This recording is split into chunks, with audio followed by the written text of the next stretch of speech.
I know that voice. Hey, experimentalist. We have Anthony with us.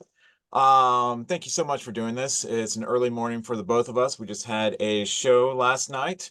Woo! Really appreciate you doing this for us. Thanks, mate. I pretty much all my research and all the planning I did ahead of time just led me to this one question, which I obviously have here on this piece of paper. As you can see, there's that question. You can see that there.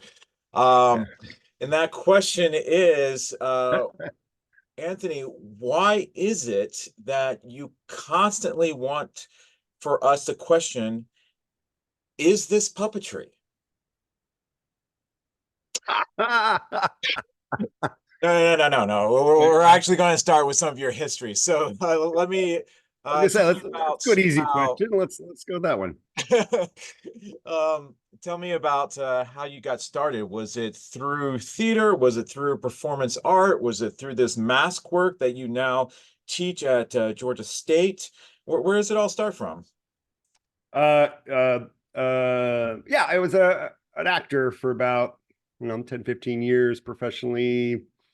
Hobbly for the first couple, of course.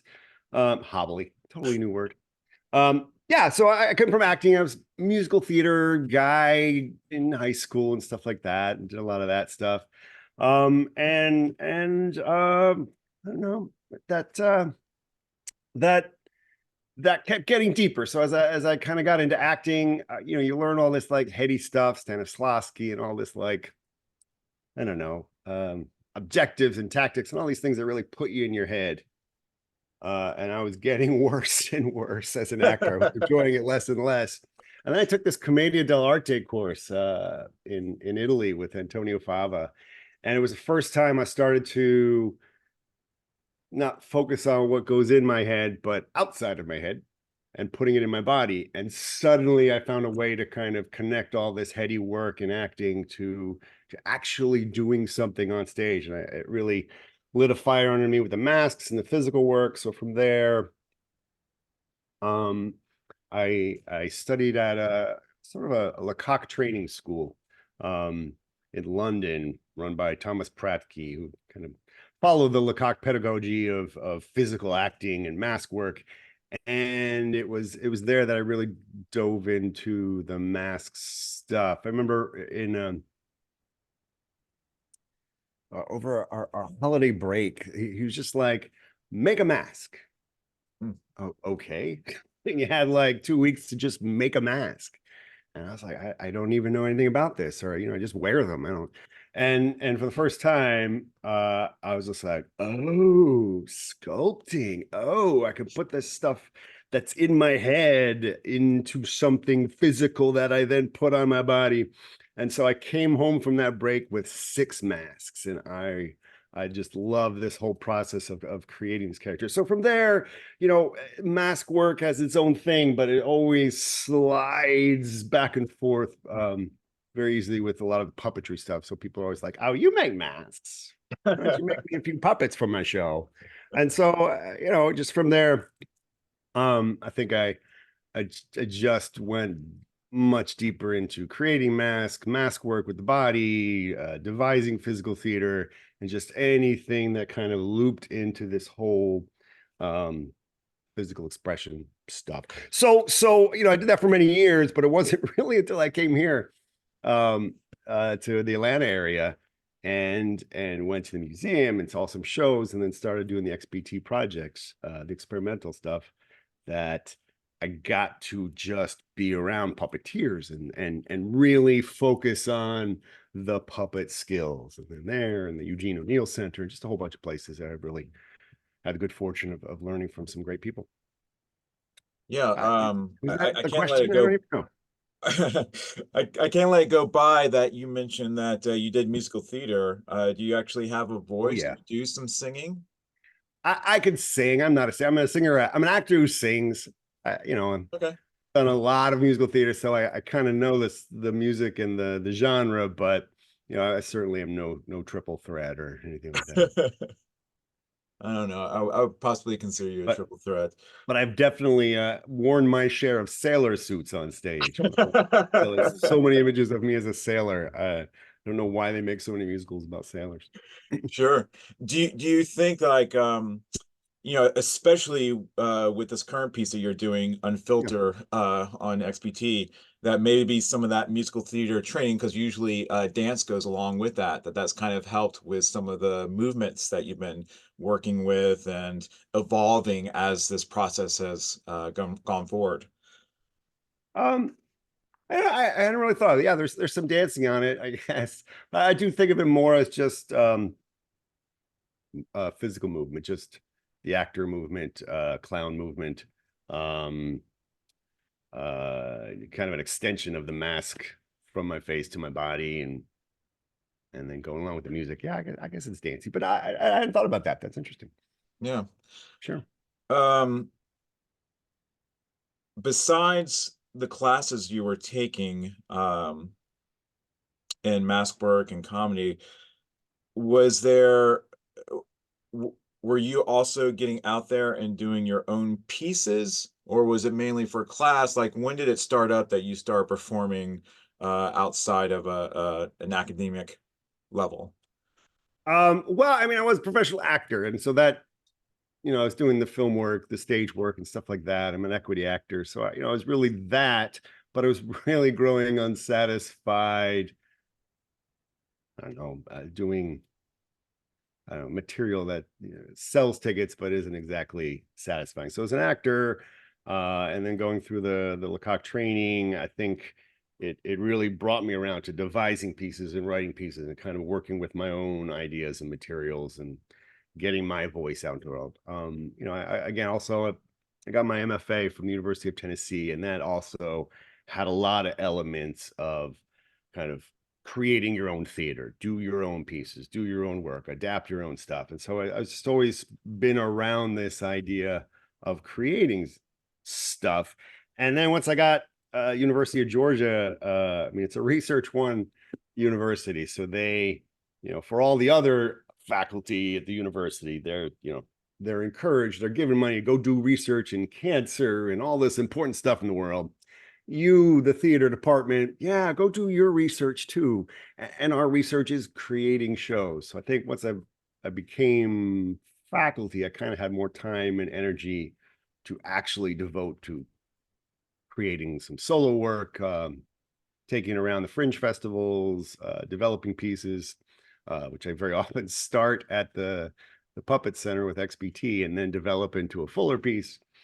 So yeah, it's I, I like going back and forth between a lot of things. So I like doing the directing the musical or directing the straight play or teaching the classes in this stuff, because then that feeds me the ideas for then going and doing some of this creative research or these solo shows. And then once I'm done with that, let me go direct just a nice Neil Simon comedy or something. It's Right. like kind of that back and forth a lot, I think helps me project to project kind of take the lessons forward to the next thing.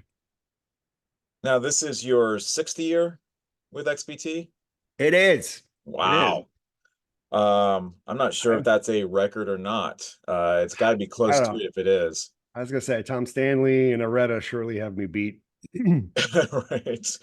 Um, would you say that, and again, I don't know all the work that you have out there, but would you say that XPT offers you an opportunity to jumpstart on an idea that gives you a deadline that you got to kind of face up to and gets it out of the head and puts it on to, yeah, yeah.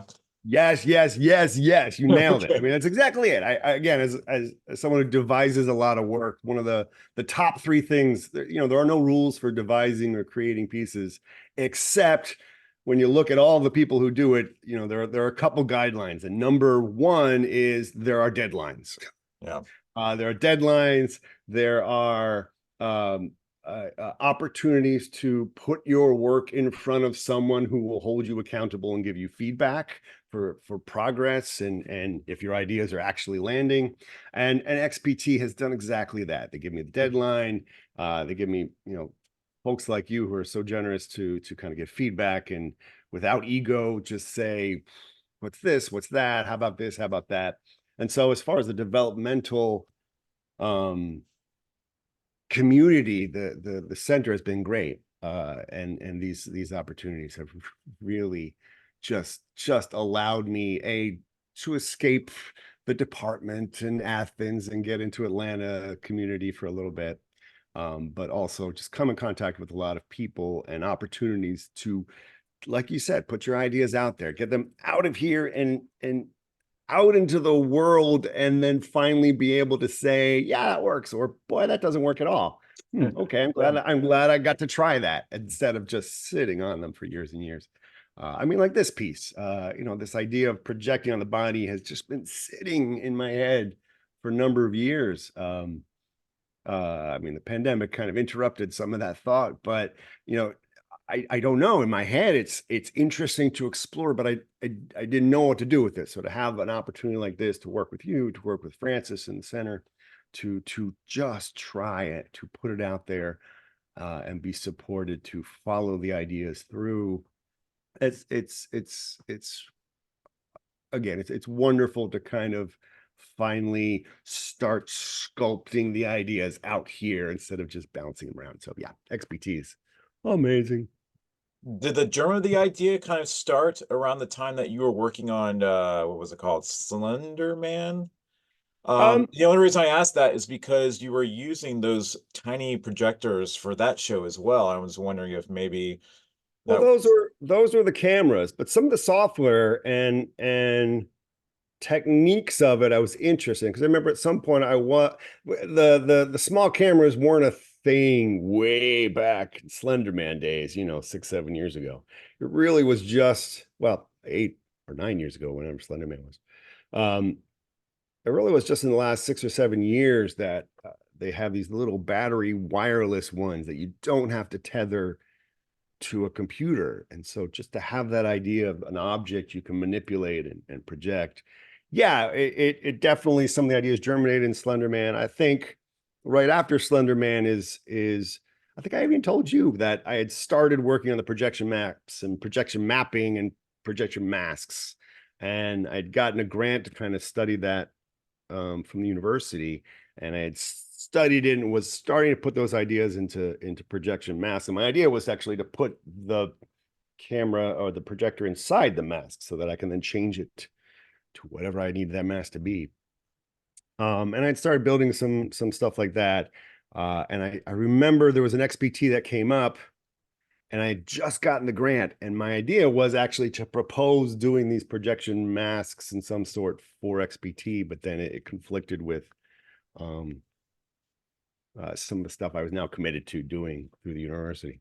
Gotcha. So yeah, it has been sitting there. It has been brewing, and certainly, I remember up in the O'Neill, I'd worked with him a little bit. So it has been kind of bubbling under the surface of XPT projects I've done there for quite some time. Well, let's go ahead and get into it because last night I spoke in our talkbacks after the show for XPT.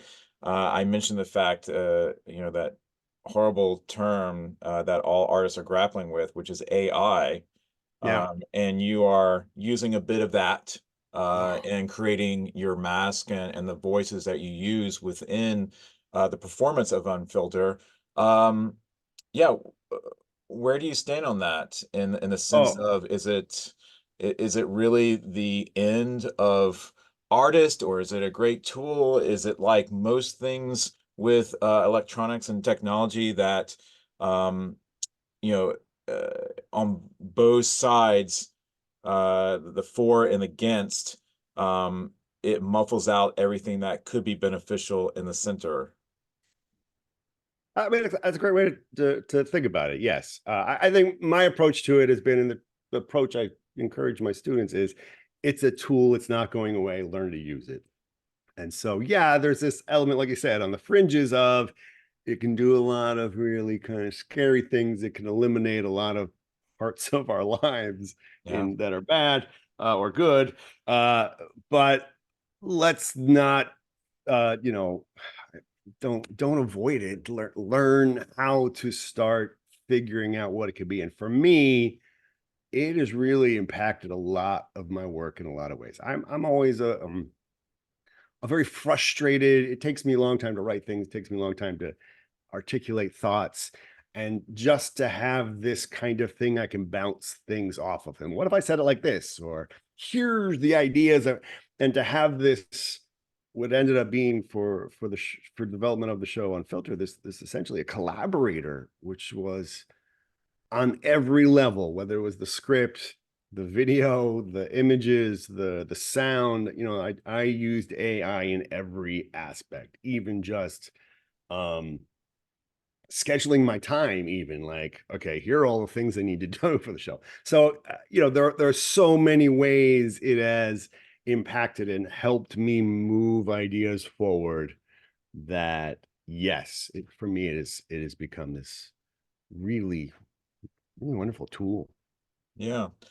So the XPT process, even though the artist starts thinking about the proposal and everything else like that months in advance, it really starts in January and goes to May. So that's about 4 months, 4 months and a couple weeks that you're working on it. Can you kind of take us through the timeline of building up Unfiltered, starting with your original proposal? Because um, you really didn't have much to propose except for this idea that you wanted to make these digital masks, but you weren't quite sure where you wanted to take it.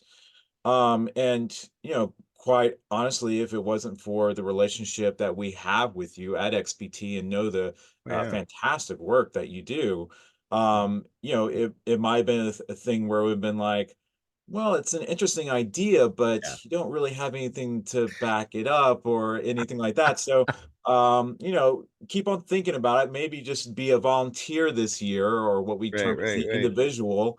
And I was maybe next year. 100% expecting that answer. That was the answer I was expecting. Because I remember our conversation in the interview. I was like, this is it. And I also recognize some of my experiences in XPT is I do have a lot of challenges coming up with. I I lock onto the ideas and the experiment part, but I don't lock onto creating the story part. And so Yeah, this was kind of that times 10, because I had this tiny little idea of projecting and no story whatever. And I think I said that in the interview.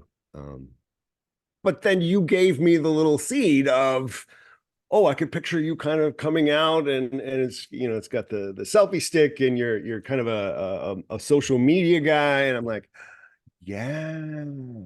So I at least walked away even before, whether you would have accepted or not, sure. just having that conversation. Again, the XPT had provided this kind of way to get the ideas out and get people talking the ideas back to me. So that's really where at least the idea for the script came. You, Yeah, and let me. I mean, it's very nice for you to say that. I helped with that idea, but just know that it really wasn't my idea. I was just listening to the way you were describing it, and the way you were describing it, you were talking about the facade that people on and being able to peel back the layers, and that was kind of the first thing. So it was basically me just listening to you and saying, "Hey, from what you're telling me, this yeah. is what I hear."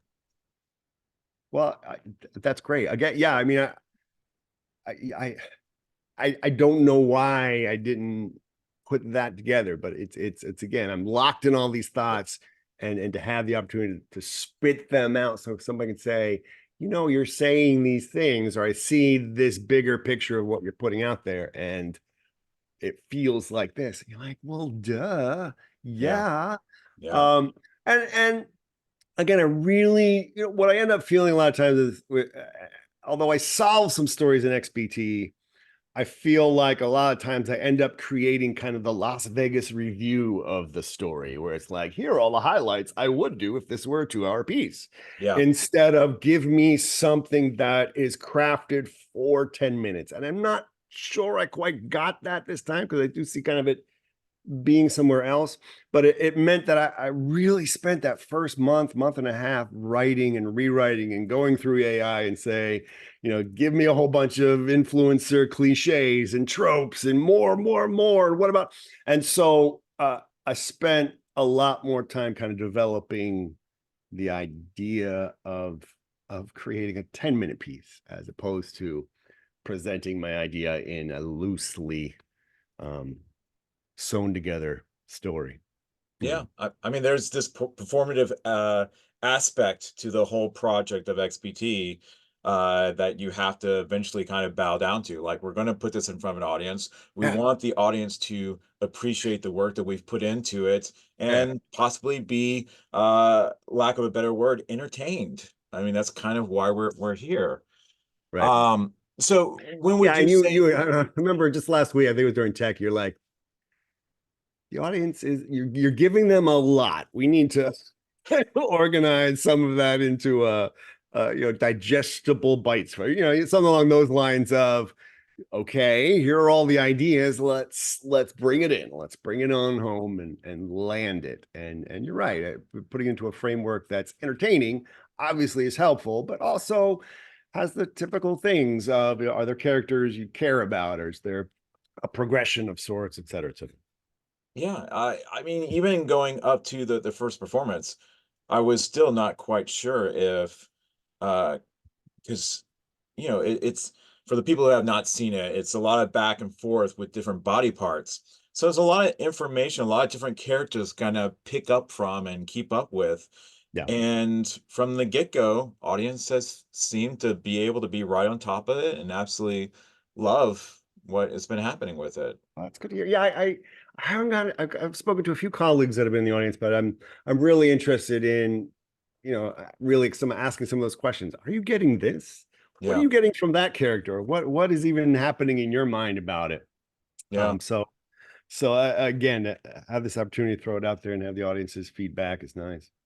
So during that 4 month process, kind Yeah. of get back to that original question, where do you feel like you finally kind of locked into where, okay, I know what direction I'm going in?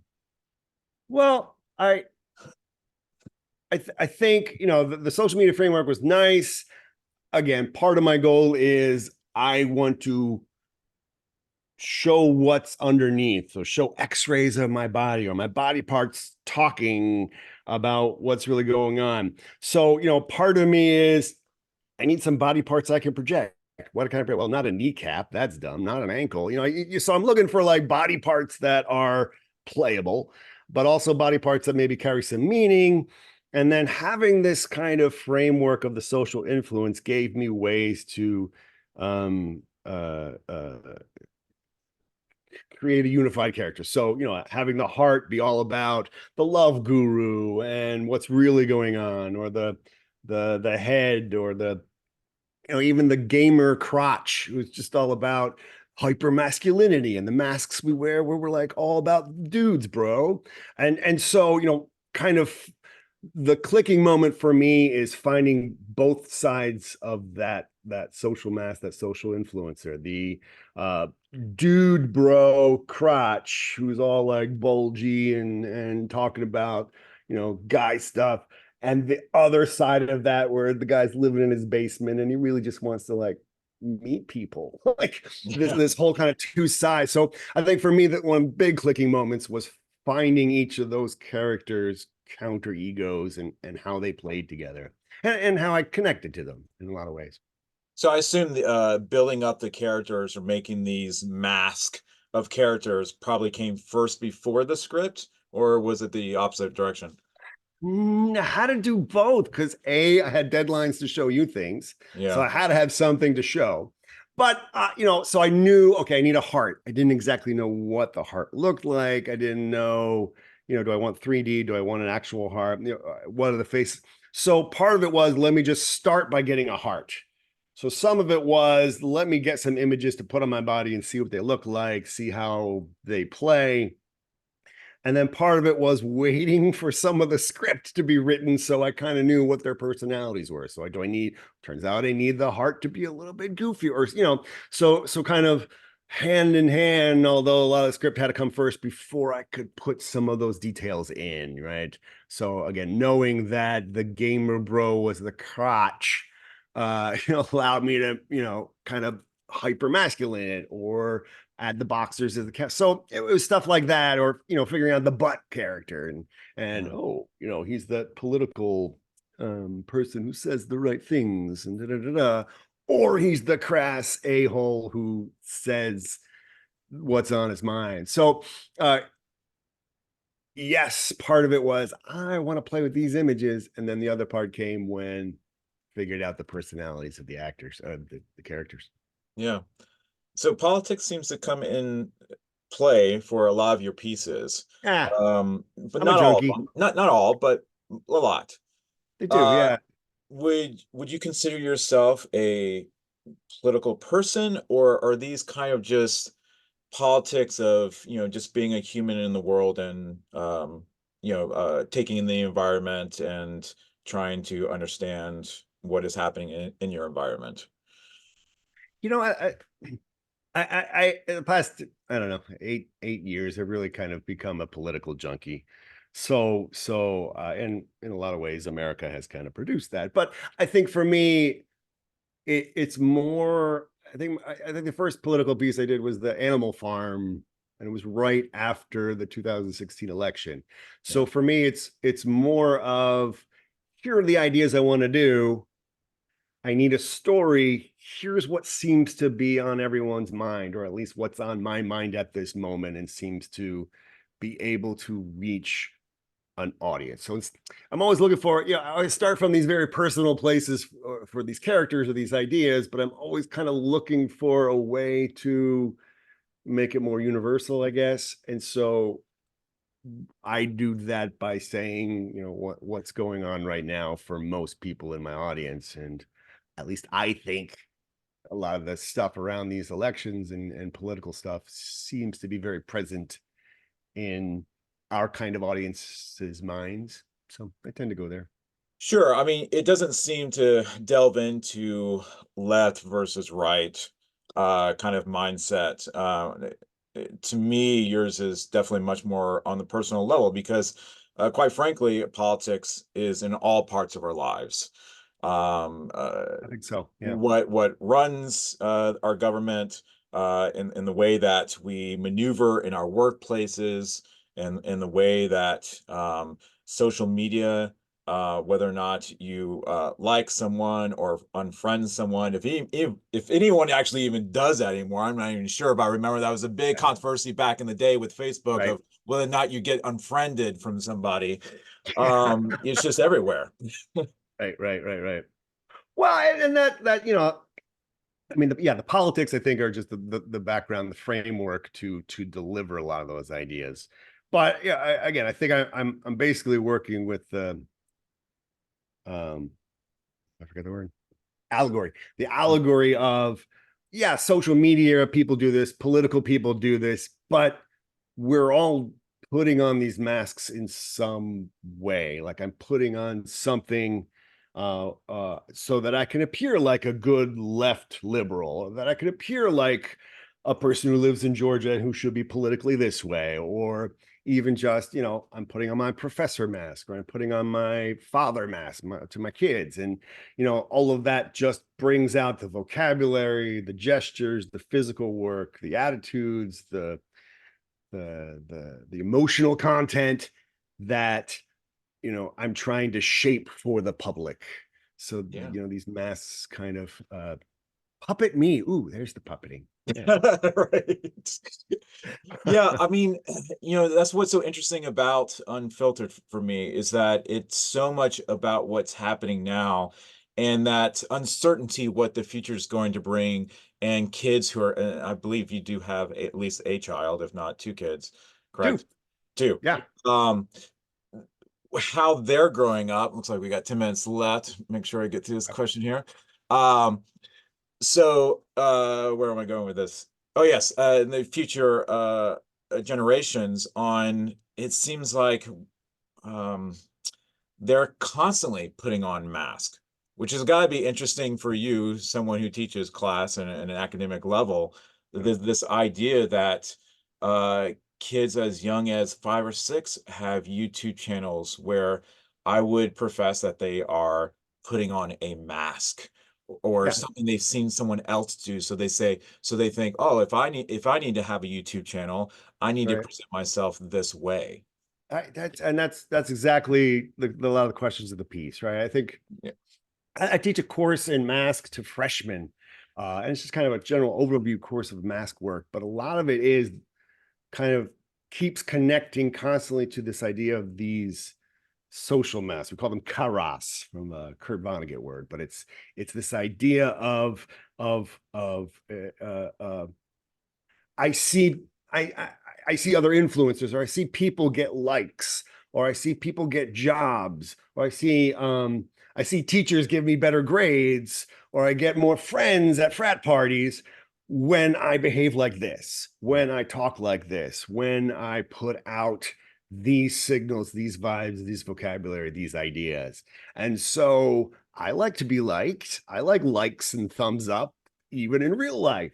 So yeah, I do it for my students. I put on this mask of a professor as opposed to like this professor. They respond much better to this professor mask. So I'm just constantly, you're changing masks, depending on the group you're with, family, which friends, which people from your past, people who are at work, just all of these masks. I think that the bigger thing I'm trying to, I think, convey to my students and to myself sometimes is this idea that there are some masks I wear I feel better in. People always Mm, talk about being themselves. And I think all of these masks I wear are me. It's not like I put on a mask to hide myself.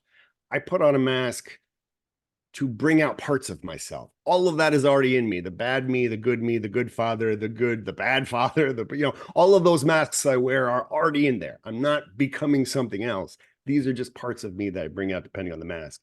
And I think my ultimate goal is to figure out how to teach students how to be more in control of the masks you wear. Like, I love when I put on my mask when I'm around my family or my best friend.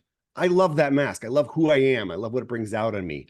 Why can't I put that mask on when I'm in an interview or when I'm with my students or when I'm in a different scenario so that I feel confident, I feel comfortable, and just I'm the me I want to be. But we don't do that often. Often we just put on this mask so that I can get the like. So I put on, I say these things with this mask this way so that I can get people to talk to me or go on that date or whatever.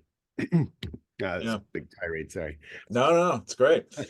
I find it very interesting on how artists decide to kind of um, wrangle with the idea of needing to make a living and also produce what they need to get out of them.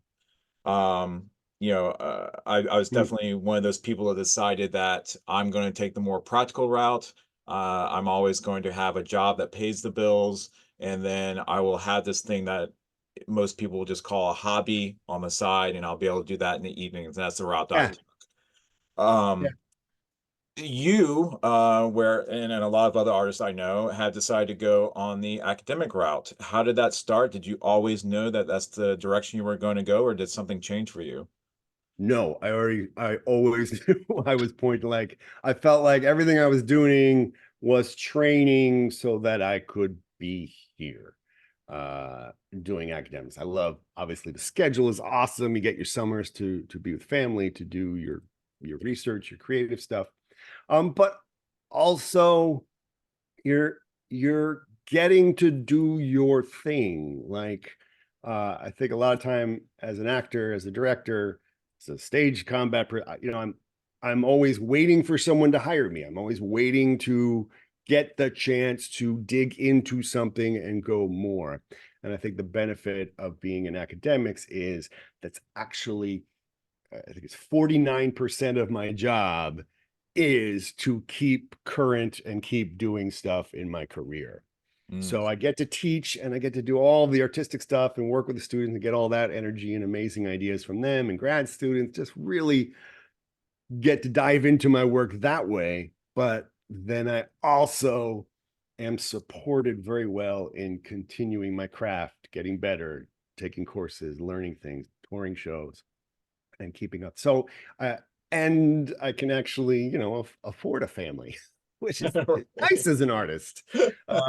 So yeah, for me, it was this ultimate balance, the idea of being in a community and kind of working within a creative community. Yeah, all of that is definitely something I enjoy, and I enjoy teaching a lot. Well, Right. most of the time. Right. End of the semester, I feel less of that, but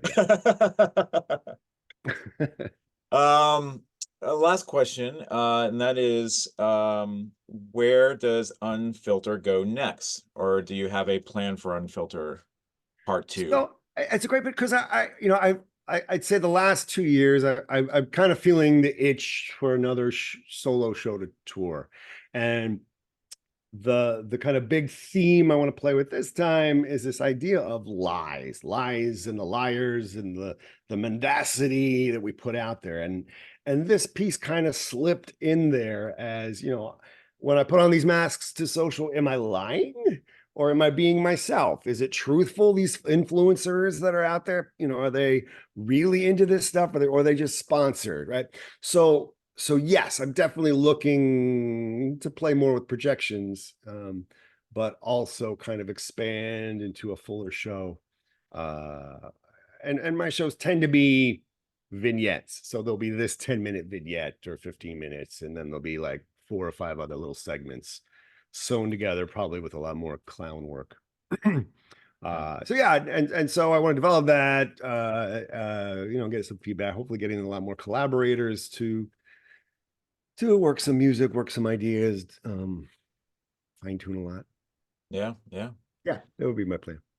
Anthony, it's been a pleasure to talk with you. I'm such a fan Wait, of your work. I really am. I appreciate that. I appreciate all the support you've given me over the years and your feedback and egoless, honest kind of collaborative help. It's Yeah. been amazing. No, no problem. And all I have to ask is in the future, to continue to ask the question. By the way, this page is blank and it's supposed to be. Okay, all right. That question is this puppetry? That's all We I never ask got of to you. the we never got to that question. We never did, and I don't For think there's a real me, answer for it. the simple answer is uh mask and puppetry on the same spectrum for me. Yes. So Yes. without a mask, you just have the actor, and then you add a mask. And as the mask object gets further away, it becomes a puppet. And as the puppet gets further away, it becomes animation and avatar. So for me, it's all about filling that space between you and the object. And this is totally puppetry, totally, 100%, without doubt. Love it. I love Yeah. it. I love it. Thank you so much, Anthony. All right. Great to talk to you, Wade. Thank you.